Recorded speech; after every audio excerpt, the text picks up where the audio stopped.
Enw fi yw Dewi Thomas, 34 oed, yn byw yn pentre Llanddowror o ymyl St Clair. Come on boys, come on in! Come on in! Ni'n cadw gwartheg odro, gwartheg beef, a doi diadell o ddefed, diadell pedigree Charolais, a diadell commercial. Mi'n bach yn swyl, tawel. Mae'n iaith I gallu fod yn lliwgar ymell I ddiwrnod. Beth o'n i'n gweud to? Rhaid meddwl, fe.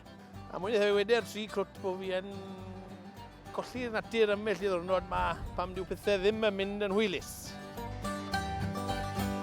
Fi'n briod I Neris, a ni'n gyda 3 crwt bach. Maen nhw'n boes bach drwg, ond maen nhw'n tipyn o help rownd y lle yma. Oedd hi'n tipyn o sioc pan gesi glywed bod fi wedi cael ei enwebu. Fe'n tyfu arno fi, mwy fi'n meddwl bwyty fe, felly mwy fi moyn mynd amdani. Enw fi yw Mewnr, fi yw chwaer ifanc o Dewi, a fi nath enwebu fer mwyn Fferm Ffactor. Mae Dewi'n dyn mor gyda cymeriad mawr. Mae gallu bod yn ben stiff, ond unwaith mae wedi dod I feddwl ar rhywbeth, mae'n rhoi ei gyfan ato fe.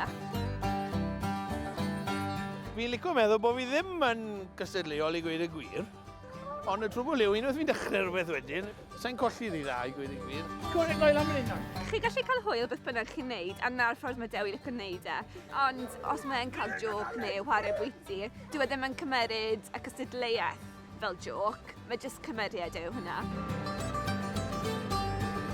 Wel, byddai'n fraint bod fi wedi ennill e, a fydd pick-up newydd ar y clos. Happy days.